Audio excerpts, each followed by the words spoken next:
The dawn bell of market day rang over the sandstone roofs of Grendale, just as Eleanor Ambershine was sliding her last batch of honey oat loaves onto the cooling racks. An autumn breeze puffed through the open shutters of her stall and set the cinnamon dust swirling like reddish snowflakes across the steaming crusts. Even after 10 years in this cramped corner of the marketplace, wedged between the glass-blower's pavilion and a fishmonger who swore louder than any sailor, Eleanor still lived for that first inhalation of bread, spice, and possibility. She barely had time to wipe flour from her cheek before the morning crowd arrived. Merchants bracing for haggling duels, mothers tugging half-dressed children, apprentices desperate for something warm before the forge's roar. Bread left her counter the way sparks fled a bonfire. By the first stroke of high sun, only a single basket remained. Eleanor would remember that moment for the rest of her life. A hush, the crowd's parting, and the appearance of the hooded figure. The stranger's cloak, woven of thread so black it seemed to drink the light, brushed the cobblestones without a sound. Thin hands reached out and placed a small scroll, bound with scarlet twine, beside Eleanor's flour scale. "For you," came a voice like dry parchment. "Your hands are kinder than mine, so let them bake what I could not." Startled, Eleanor extended a loaf in payment, but the stranger was already moving away, cloak vanishing between stalls. She unfurled the scroll. A recipe, written in moon-silver ink, gleamed across the vellum. Moonshadow loaf 8. Measures dusk, milled flour. 1 measure milk of poppy. Petals of dreamshade ground fine. Water from a silent well, salt kissed by the waning moon, knead while humming of lost love. Bake beneath a skylight, it was nonsense, yet something about the soft curl of the letters tugged at her curiosity. Eleanor slid the scroll into her apron and tried to forget it, but all afternoon the parchment seemed to grow heavier against her hip. By closing bell, she gave in.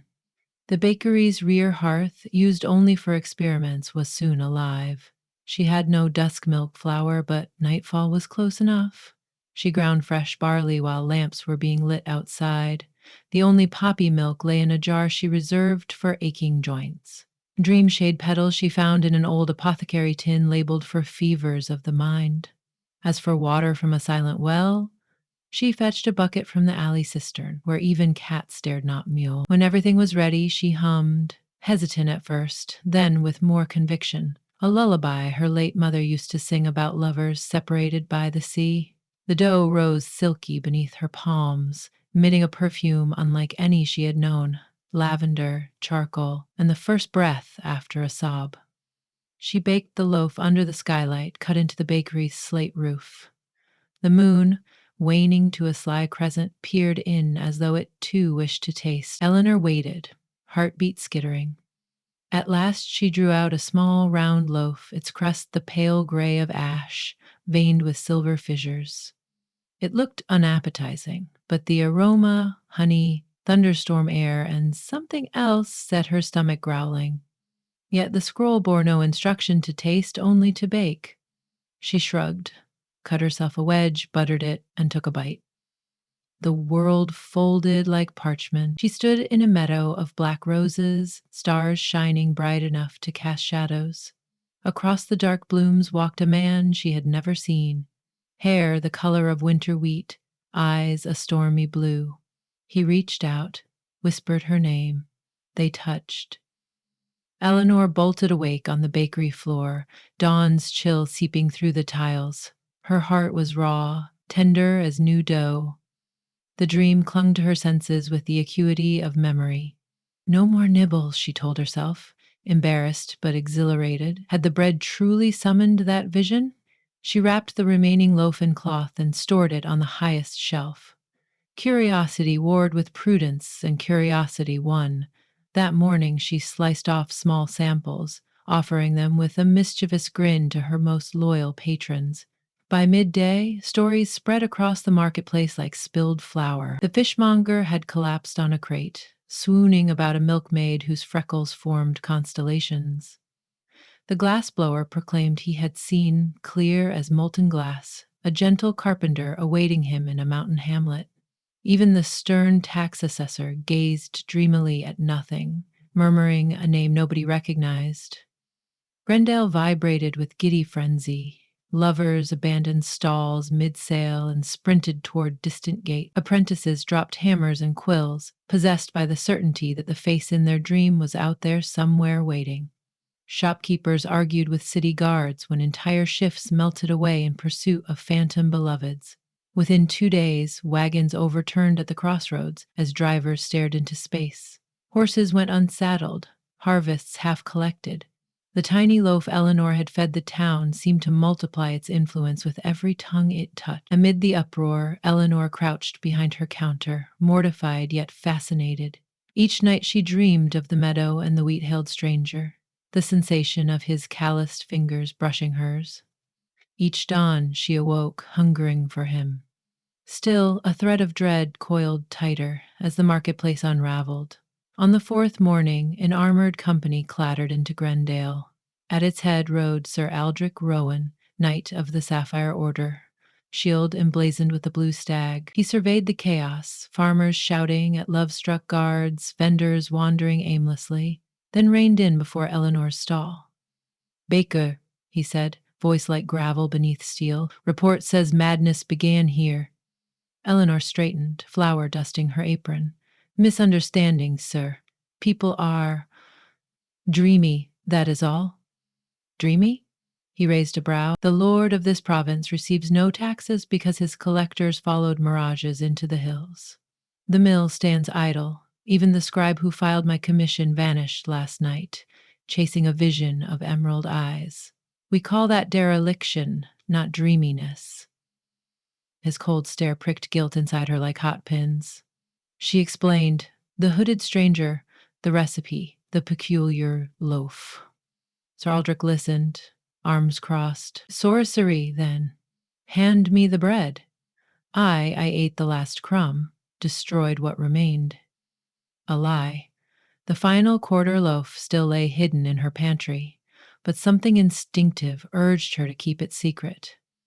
"But if this is my doing, I'll set it right." "Not alone," he said. "Order's law. Any civilian tied to a magical disturbance must submit to nightly oversight until menace ends." Eleanor bristled. "I've a bakery to run. Right now you have a curse to undo." He tethered his horse to the stall's post. "Where do we start?"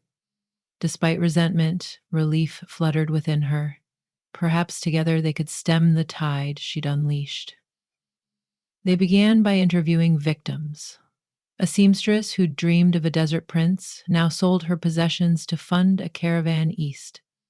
A stable boy insisted his beloved waited at the bottom of the sea. Each description glowed with detail, scents, textures, childhood anecdotes nobody could have invented. Sir Aldrich's skepticism eroded with every testimony. "Dream magic is usually vague," he muttered after the 10th account, pacing beside Eleanor. "Illusions, symbols, these are too tangible." "They feel like memories," she agreed softly, heart aching at her own nightly visions. That evening they examined the recipe under candlelight. Eldrick traced a gauntleted finger along the silvery script.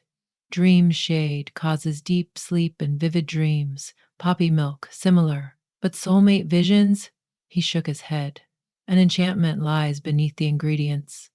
Eleanor sighed. "If only we knew which enchanter." Sir Eldrick squinted at the margin. Tiny runic sigils, almost invisible, framed the text. He recognized the crest of Magister Oravano, a reclusive sorcerer rumored dead decades ago, after his beloved Lady Seraphine married another. His epitaph, whispered among warlocks, was that he had tried to bind love itself. "If Oravano forged this," Aldrich said, "it isn't mere mischief. He sought to ensnare hearts. Perhaps the hooded figure was a disciple finishing his work." Eleanor rubbed her arms against sudden cold. "Then my bread chains people to impossible love. How do we break such chains?" "Find the anchor," the knight replied. "Every spell tethers to something material. He pointed at the list.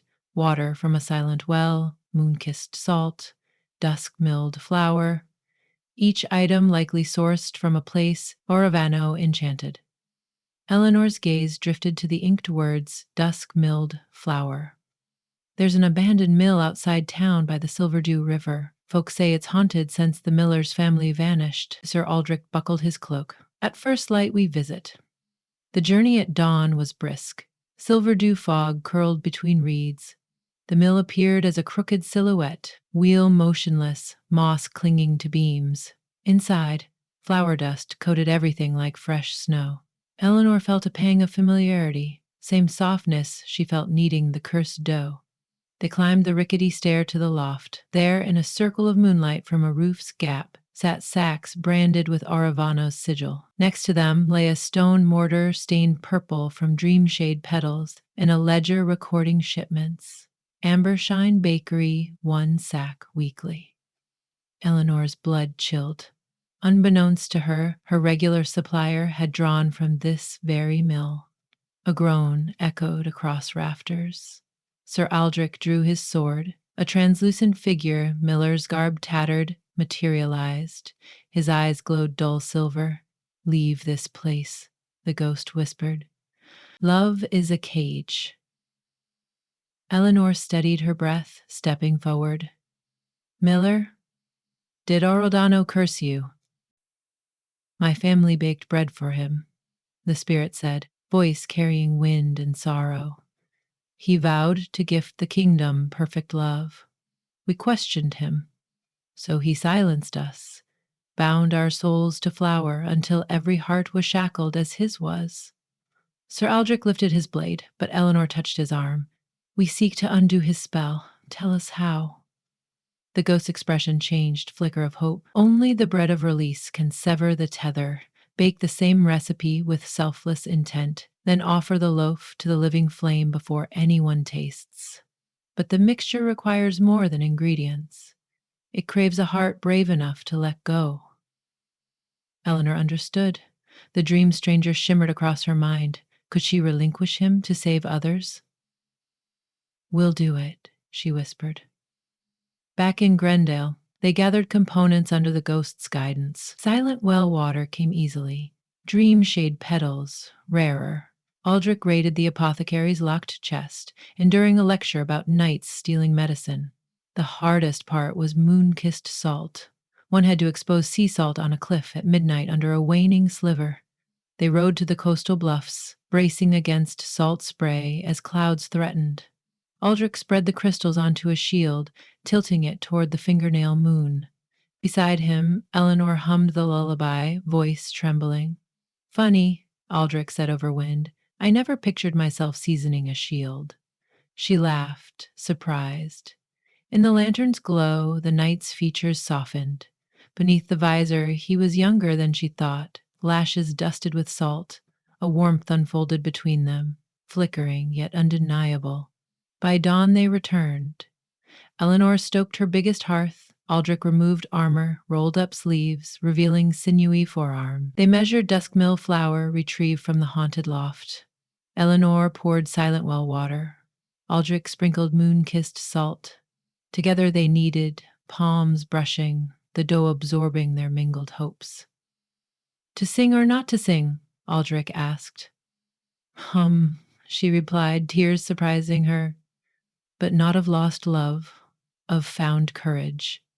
Their melody rose, tentative yet steady. The dough shimmered pearl gray. Before baking, the ghost had foretold one final component, a drop of blood for sacrifice and a tear for grief, symbols of letting go.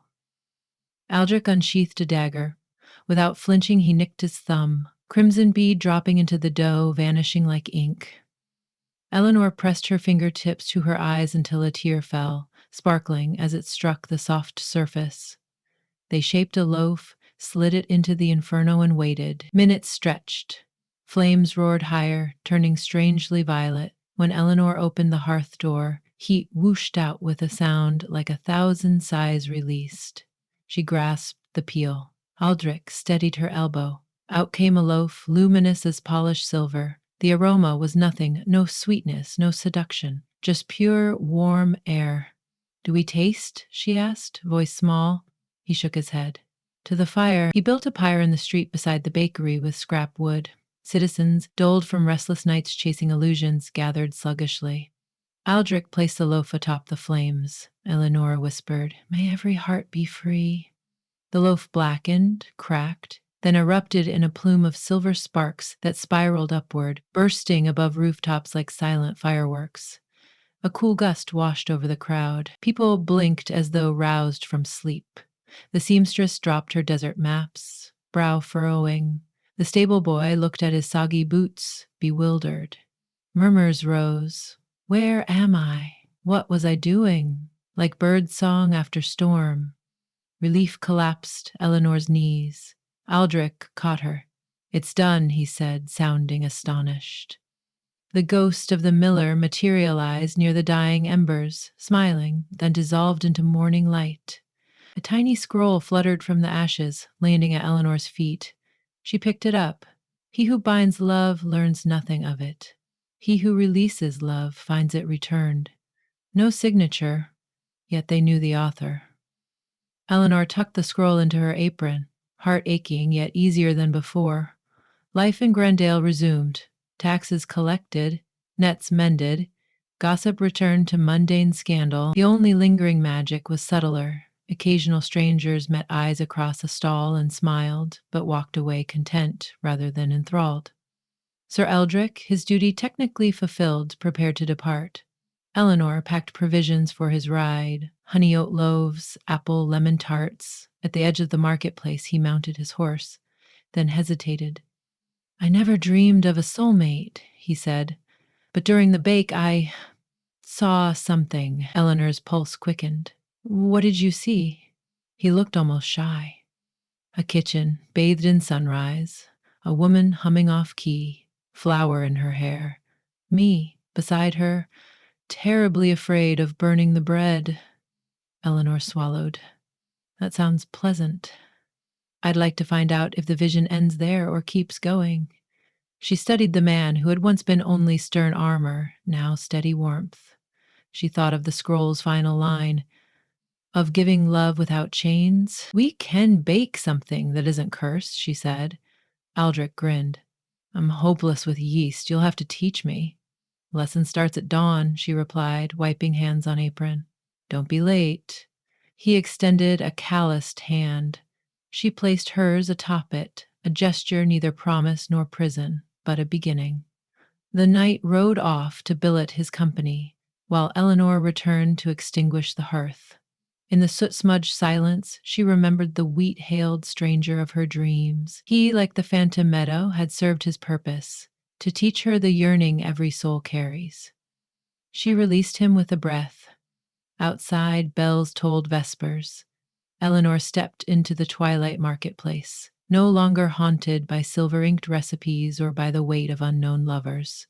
Tomorrow would smell of fresh dough and perhaps, if lessons went well, of armor warmed by morning sun.